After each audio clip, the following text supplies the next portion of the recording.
Civilian observers process at the secondary lane. Not here. This is an operational gate. He said it loud enough for the whole queue to hear. He wanted them to hear it. That was the point. The Strait of Hormuz in August is not a gentle place. The air above the water sits heavy and wet, thick with the exhaled heat of two continents pressing against each other across a narrow blue throat. The sun comes up hard here, white and merciless, turning the surface of the strait into a sheet of hammered tin by 7 in the morning. By 9, the dock smells of diesel, salt, canvas, and the particular sharp scent of machinery that has been working without rest. By midday, the heat is a physical weight, and every person moving through the forward logistics hub on the southern shore knows it, carries it, sweats through it without complaint, because complaint is a luxury that this particular stretch of water does not permit. This was August of 2026, and the hub was not a peaceful place. It had not been peaceful for 4 months. The blockade enforcement posture had transformed what was once a regional logistics waypoint into something closer to a living organism, constantly inhaling and exhaling vessels, personnel, cargo, and intelligence. Coalition ships cycled through on rotating schedules that ran around the clock without pause. American destroyers, frigate elements from 3 Allied navies, patrol craft, logistics tenders, and the occasional unmarked vessel that no one asked about directly. The checkpoint gate at the primary pier access point processed hundreds of personnel a day, every day, 7 days a week, in heat that did not relent and under a security posture that could not afford to. Lieutenant Junior Grade Aaron Croft had been running that gate for 11 weeks. He was 26 years old, and he was very aware of it. Not the age itself, but the authority it represented, the responsibility it carried, the opportunity it offered to demonstrate that he was precisely the kind of officer the Navy needed in precisely this kind of environment. He had graduated near the top of his class. He had received commendations on his evaluations. He had been told, more than once, by more than one senior officer, that he had potential. He had decided, somewhere along the way, that potential was close enough to achievement that the distinction could be safely blurred. He ran a tight gate. He was proud of that.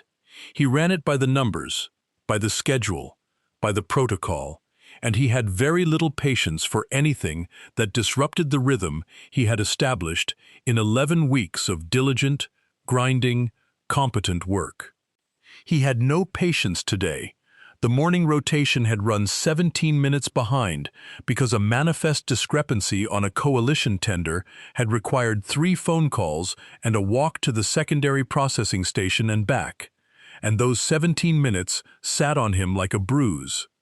He was running catch-up, which meant he was running his jaw a little tighter than usual, his eyes a little harder, his voice carrying a little more edge than the morning briefing had recommended. He did not notice the Master Chief until later. Master Chief Petty Officer Leon Reyes was not a man who announced himself. He had spent 22 years in the United States Navy, learning, with considerable patience, that the men and women who announced themselves most loudly were almost never the ones worth announcing. He had served in environments where silence was a professional discipline, where competence was the only credential that mattered, and where the loudest person in the room was usually the most frightened. He had learned to read people the way a navigator reads water, not by what the surface showed, but by what lay beneath it.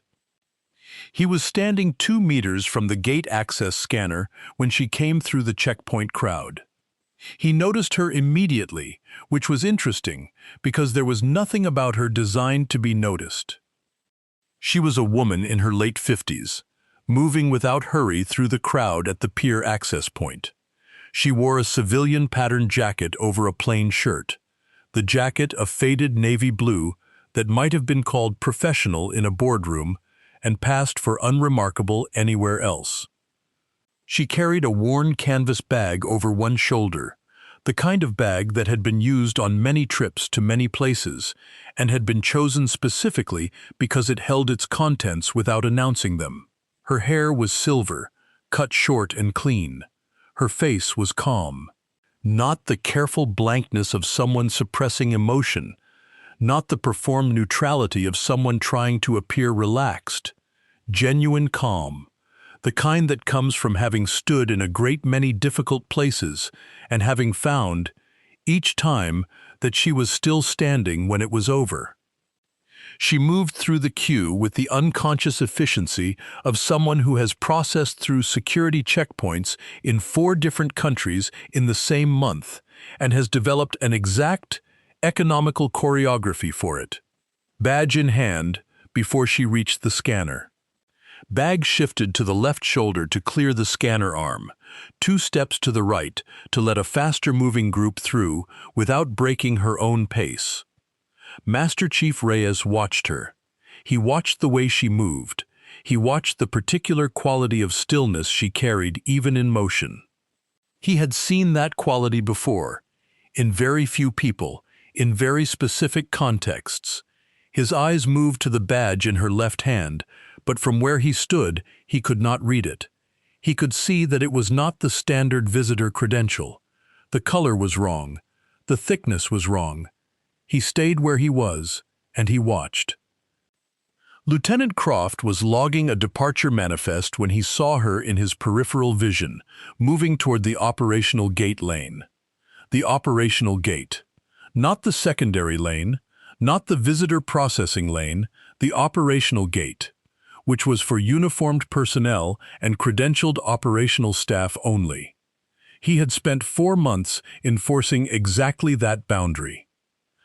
He had turned back a congressional staffer, a contractor with 7 years on base, and a 2-star general's aide who had presented credentials that were valid, but not valid for this specific access point. He turned from his manifest. He stepped forward, and he reached out and took hold of her lanyard. He did not ask. He did not say, "Excuse me." He reached out and closed his fingers around the lanyard cord and pulled, hard enough that she was jerked forward half a step, the badge swinging on the cord, and he lifted it toward him to read it. And he spoke at the same time, loudly, for the queue, for the record, for the 11 minutes he had lost this morning. Civilian observers process at the secondary lane. Not here. This is an operational gate. The whole checkpoint queue heard it. The sailors in line heard it. The 2 Marines at the secondary scanner heard it. The contractor processing at the adjacent window heard it. The morning air over the dock carried it clearly in both directions. She did not stumble. She absorbed the forward jerk with a shift of her weight that was so fluid it looked involuntary, like water finding level. And she was steady in the same instant, standing straight, chin level, her free hand coming up to hold the badge face up, and steady where he could read it without pulling. She said nothing.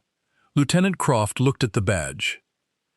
He was already composing the rest of his sentence in his head, the part about secondary processing procedures, the part about operational gate access requirements, the part that would explain firmly, but not unkindly, that the lane designations existed for a reason and were enforced without exception. He looked at the badge. He read it. The sentence did not come. He read it again, slower this time, his eyes moving over the text, the way a man reads something he is not sure is written in his language, checking the letters against an expectation that keeps failing to be confirmed. He looked at the photograph, he looked at the name, he looked at the rank designation. He looked at the security tier indicator in the lower right corner of the badge card, a small geometric symbol that he had never seen in person, only in the access control briefing slides from his gate certification training, in the section marked Command Level Credentials, Rare Distribution. The badge scanner behind him beeped. It beeped a tone he had not heard before in 11 weeks at this gate. It was a single clean tone, a sustained note, rather than the quick double tap of standard clearance, a tone that lasted nearly 2 full seconds before it resolved. A green light held steady on the scanner display, solid and unwavering. Not the brief flash of normal clearance. Steady. Held. The badge scanner had beeped that tone 3 times in 4 months. The first 2 times, the personnel on either side of the scanner had known immediately who had triggered it and why, and had responded accordingly. This was the third. Master Chief Reyes heard it. He had been 2 meters away, and he had been watching, and when the tone came, he did not need to see the badge to know what it meant. He had heard that tone before. He knew its weight. He knew why it sounded different from the standard clearance, why it sustained, why the light held. He began walking toward the gate before the tone had finished. He covered the 2 meters. He stopped beside the lieutenant. He looked at the badge. He looked at the lieutenant. He said nothing for a moment. The moment lasted exactly long enough for every person within 10 meters to understand that something significant had just happened, something that required the kind of attention that does not come with noise. Then Master Chief Leon Reyes turned his face toward the checkpoint queue, toward the secondary scanner, toward the dock, and the morning and the gathered personnel of the forward logistics hub, and he called out in a voice shaped by 2 decades of making himself heard over the noise of ships and sea and the general controlled chaos of naval operations. Attention on deck. The effect was immediate. Every uniformed person in the checkpoint area came to attention. The Marines at the secondary scanner, the petty officers in the queue, the 2 junior officers at the manifest table. The seamen running a cart of equipment past the far end of the dock. 11 people, 12, all of them snapping upright with the trained reflexes of personnel who have learned to respond to that call before the conscious mind has processed the reason for it. Lieutenant Croft was still holding the lanyard. He let it go. She smoothed the lanyard with one hand, a gesture so brief it barely registered, and she turned to Master Chief Reyes. She looked at him directly, and there was nothing in her expression that resembled triumph or vindication or the satisfaction of someone watching a lesson land. There was attention, there was recognition, and there was something that, in a person of her experience and her position, functioned as warmth. "Master Chief Reyes," she said, quietly, not a greeting inflected with surprise, a greeting inflected with familiarity. Leon Reyes, 22 years in the United States Navy, 4 command billets, combat deployments on 3 continents, a man who had stood in the presence of admirals and senators, and once, memorably, a head of state, looked at her and said, "Admiral." The word went through the checkpoint queue like a current. Lieutenant Aaron Croft heard it. He understood that he had made a catastrophic error, but he did not yet understand the full geometry of it.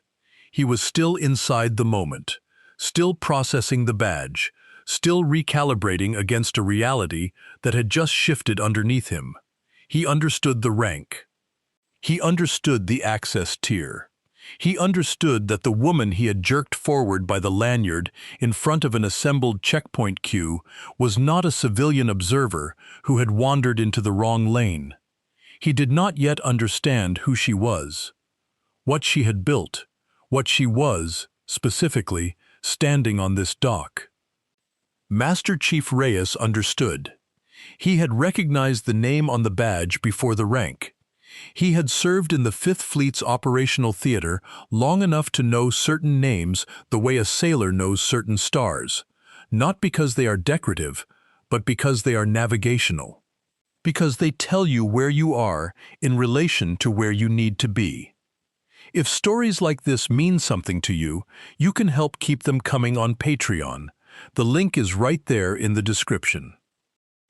Rear Admiral Grace Ellen Merritt had entered naval service 33 years ago, at a time when the path she was walking did not technically exist in the form she intended to walk it. She had built the path, not loudly, not with speeches or protests or the machinery of public advocacy. She had built it the way she built everything, by being so precisely, demonstrably, undeniably good at the work that the path had no choice but to open in front of her. She had served in 4 operational theaters over the course of a career that had accumulated, through the sheer compounding weight of performance, an extraordinary record. Her first deployment, as a young ensign, had placed her aboard a logistics vessel in the Persian Gulf during a period of elevated tension. She had demonstrated, over the course of that deployment, a quality of operational thinking that her commanding officer had described in her evaluation as unusually mature. Her second deployment had placed her in a planning role where she had produced an analysis of coalition logistics coordination that had been cited in 3 subsequent operational briefs. By her third deployment, she was not being sent to learn. She was being sent because the commands that received her tended to produce better outcomes than the commands that did not. She had risen through the ranks of naval logistics and operations with a consistency that could only be explained by the relentless accumulation of substantive achievement, because she had not, in 33 years, been the person in the room who talked the most. She had been the person in the room whose analysis, when it was offered, was correct, and whose recommendations, when they were followed, tended to result in the mission succeeding. She had received the Legion of Merit twice. She had been awarded the Defense Superior Service Medal.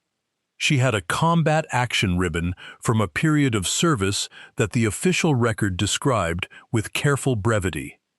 She spoke 3 languages with operational fluency. She had completed a master's degree in strategic studies while serving as a department head, writing her thesis, which subsequently became required reading at the Naval War College, on the relationship between logistics dominance and strategic outcome in contested maritime environments.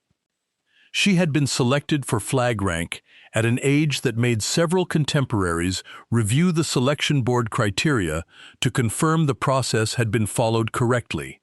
It had been. And 4 months ago, in the beginning of the current blockade enforcement posture, Rear Admiral Grace Ellen Merritt had been given operational authority over 5th Fleet logistics coordination in the Hormuz theater.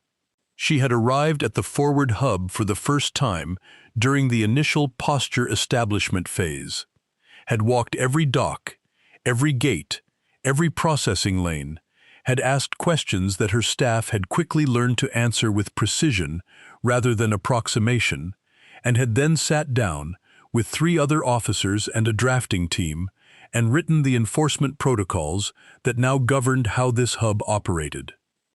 Every manifest procedure, every gate access tier designation, every scanner tone and its corresponding required response. The scanner behind Lieutenant Croft had beeped a tone reserved for command-level access. She had written the specification for that tone. She had walked through this gate, on a utility boat from the command vessel, in a civilian jacket over a plain shirt, carrying a worn canvas bag, because she had wanted to see how the hub functioned when it did not know it was being observed.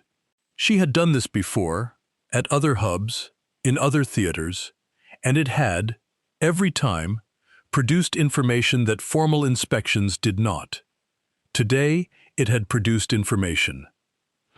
"Walk me through the morning's manifest discrepancies," she said to Master Chief Reyes, as though the last 3 minutes had simply been a brief interruption in a morning that had otherwise been proceeding normally. Reyes, who had produced a small notebook from somewhere, began doing exactly that. Lieutenant Croft stood at the gate. He was, in the most precise sense available to him, at attention. His back was straight, his hands were at his sides. He was not shaking, because shaking would have required the permission of his autonomic nervous system, which had apparently decided that the most appropriate response to the current situation was a very thorough, very total stillness, as though if he did not move, the last 3 minutes might be renegotiated. They were not going to be renegotiated. She had not looked at him again. That was, somehow, worse than if she had. He was standing 2 feet from her, and she was talking to Master Chief Reyes about morning manifests and gate throughput timing, and he simply did not exist in that conversation, which meant that he existed only as the shape of what had just happened, the negative space of a catastrophic error, defined entirely by the moment he was trying not to keep reliving. 3 things she would have observed in that moment, had she chosen to observe him. First, the way his hands had found each other behind his back, fingers pressing together in a grip he was not aware of. Second, the slight forward lean of his shoulders, the posture of someone who has been struck and is waiting to find out if there is a second blow. Third, the complete absence, on his face, of anything that resembled the certainty with which he had opened his mouth 4 minutes earlier. She did not choose to observe him. She had already learned what she needed to from this gate. She had the manifest data from Reyes. She would have the gate log before noon. She turned from the scanner and walked through the operational gate, onto the dock proper, and the morning swallowed her without ceremony. The Master Chief followed, 2 steps back and to the right. The queue, which had been holding itself in a collective breath for the last several minutes, slowly exhaled. The duty log review happened before 11 that morning. It was conducted by Commander Simone Park, the hub's senior operations officer, who had been notified by Master Chief Reyes via a communication that was notably brief, containing only the relevant facts without editorial addition. The brevity was, in its own way, the editorial. Commander Park had been working with Master Chief Reyes for 7 months. She had learned to read his brevity the way a barometer reads pressure. She pulled the gate duty log for the morning, and she read it, and she watched the scanner access recording for the gate. The recording was 12 seconds long. It showed, in the flat and documentary style of security footage that does not editorialize, the sequence of events at the operational gate, the approach, the reach, the pull of the lanyard, the forward jerk, the badge lifted and read, the scanner tone, the Master Chief's approach, the call to attention.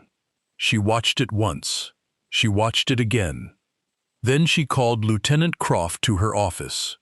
The meeting lasted 22 minutes. It was not a meeting characterized by raised voices. Commander Park did not raise her voice. She spoke at her normal register, with her normal precision, and she laid out what the recording showed, and what the access log confirmed, and what the reporting chain above her had already been notified of, because a Tier 1 command access credential triggering at a forward logistics gate in an active blockade posture was not an administrative event. It was a command event, and command events generated reporting, and the reporting had generated attention in places that Commander Park described accurately and without softening. Lieutenant Croft did not argue. He was not capable in that moment of argument.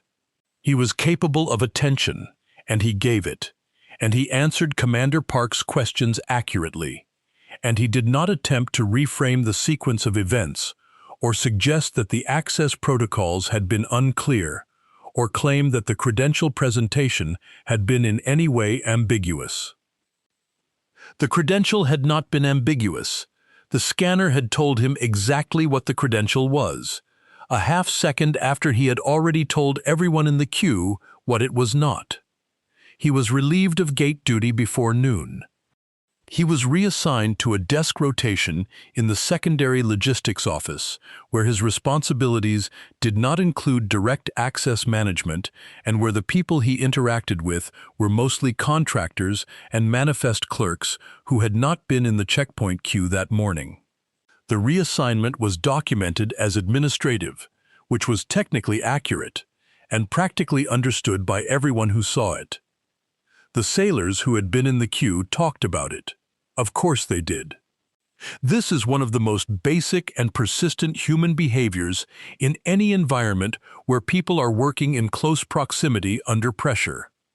They talk about the things that break the routine.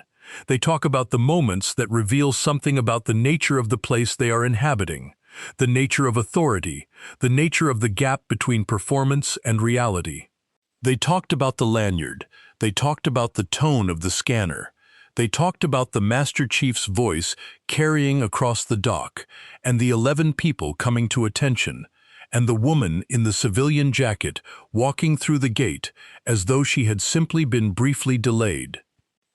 A petty officer named Huang, who had been 3 people back in the queue and had a gift for descriptive language that had not yet found its proper outlet, told the story at dinner in the enlisted mess that evening with the kind of detail and timing that elevated it from report to performance. She described the particular quality of the Admiral's stillness as the lanyard was grabbed. She described the badge presentation, the single-hand lift, face up, no hurry. She described the scanner tone, and she hummed it, and the sailors who had not been there understood immediately from the hum that it was different from the normal tone, that it meant something different, that the gate had known what the lieutenant had not. She described the moment Master Chief Reyes had looked at the badge and then looked at the lieutenant and said nothing, and the nothing had been the loudest thing that happened all morning. He looked at him, Petty Officer Huang said, and she paused for exactly the right amount of time. The way you look at someone who has just stepped on a surface you know isn't going to hold. The mess was quiet for a moment after that. Then someone asked who the Admiral was, and Huang told them what she had learned, which was a portion of the record, the publicly available portion, and even that portion was enough to produce a particular quality of silence. The kind that comes when people recalibrate their mental model of something they thought they understood. The story moved through the hub the way important stories move through enclosed, pressurized environments. Quickly, with remarkable accuracy on the essential details, and with the kind of organic embellishment that strips away the irrelevant and burnishes the meaningful. By the second day, every sailor at the forward hub knew the broad shape of it. By the end of the week, versions of it had reached 2 of the coalition vessels cycling through, carried by personnel in the informal information networks that exist in every multinational operation alongside the formal reporting structures. The detail that persisted most faithfully across all versions was the scanner tone. Not the badge, not the rank. The tone. The 2-second sustained green tone that the scanner had produced 3 times in 4 months. Sailors, who had been nowhere near the gate that morning, found themselves listening differently to the access scanners when they processed through. Not paranoid listening, not anxious. Just attentive, aware that the tones meant something, that the system had been designed by someone who understood what it needed to communicate and had communicated it precisely. The person who had designed it had walked through the gate in a civilian jacket. That detail, too, persisted. There is a version of this story that focuses on Lieutenant Croft, on the error and its consequence, on the administrative reassignment and the duty log review.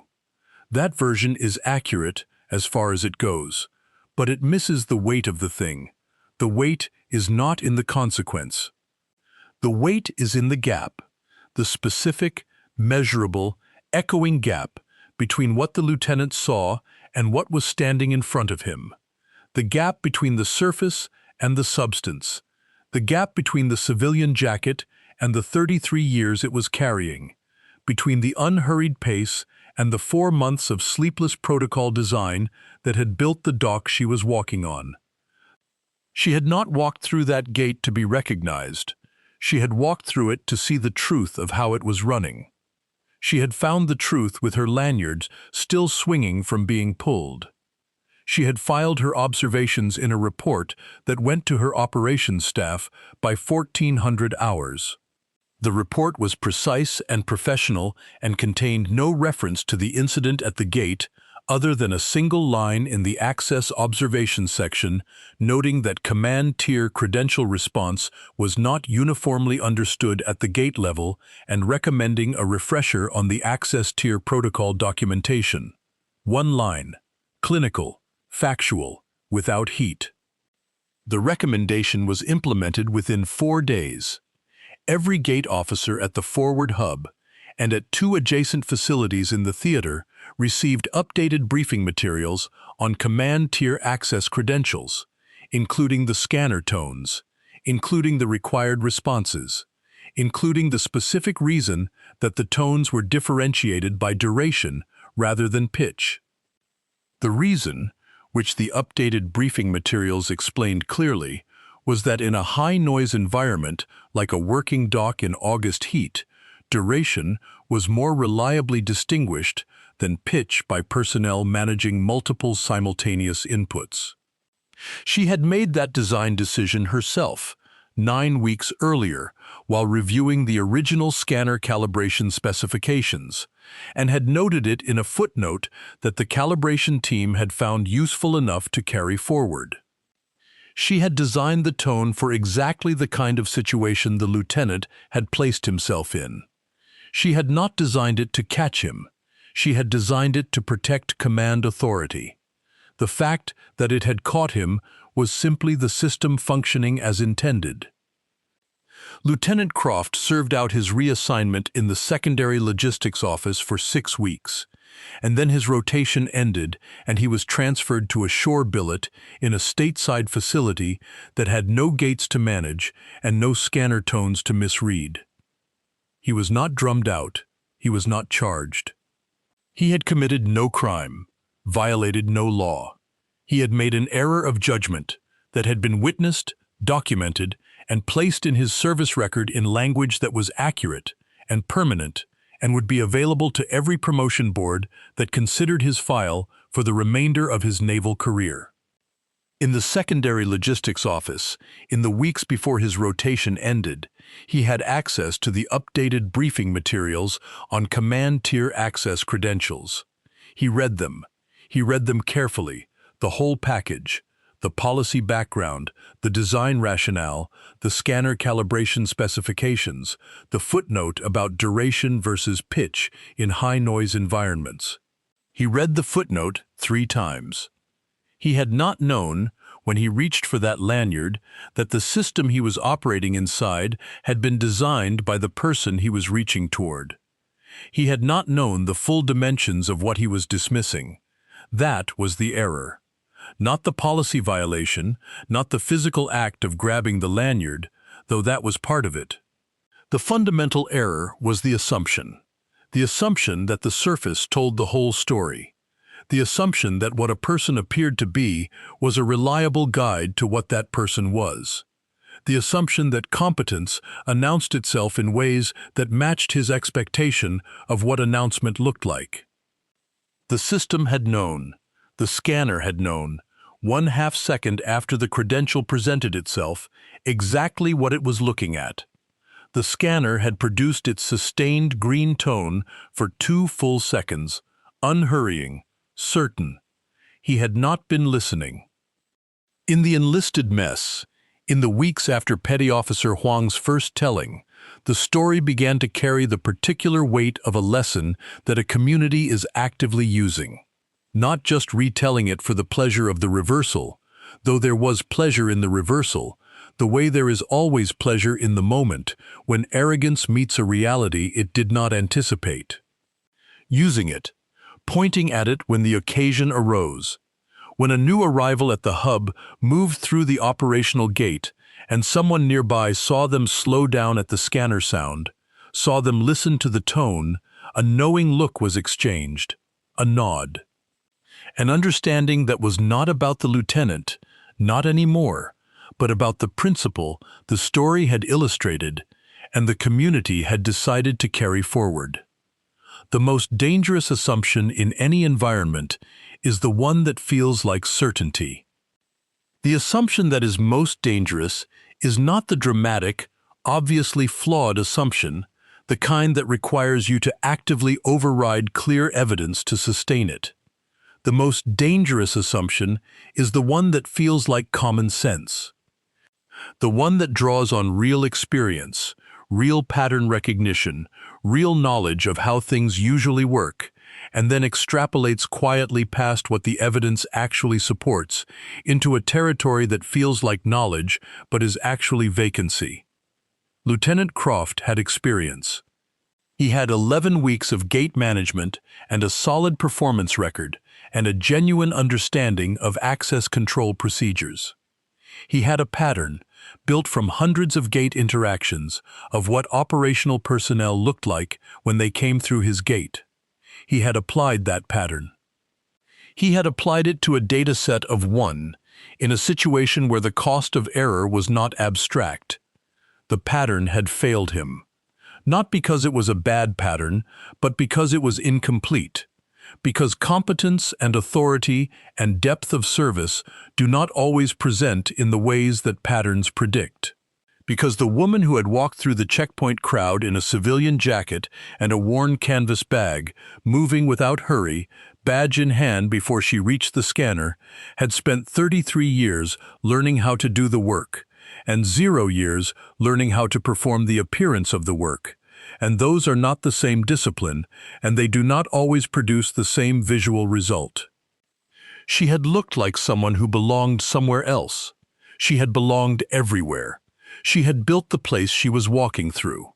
Master Chief Leon Reyes, when asked about the incident in a quiet conversation some weeks later by a junior officer who was asking carefully, the way junior officers ask careful questions of master chiefs they respect, said the following. He said, "The scanner knew." He said, "The system she built knew what she was before anyone at that gate was willing to know it." That is the lesson. Build systems honest enough to see clearly. Then be humble enough to listen when they speak. He said it once. He did not repeat it. He did not need to. Rear Admiral Grace Ellen Merritt continued her inspection tour of the Forward Logistics Hub. She spent 2 days at the facility, reviewing throughput data, speaking with department heads, walking the dock in the morning with a coffee she carried from the command mess, and drank slowly while watching the coalition vessels cycle through the rotation. She asked precise questions. She noted what she observed. She produced a report. She moved to the next facility. She did not give a speech about the incident. She did not issue a statement. She did not, as far as any person at the hub could determine, speak about it to anyone beyond what the operational reporting required.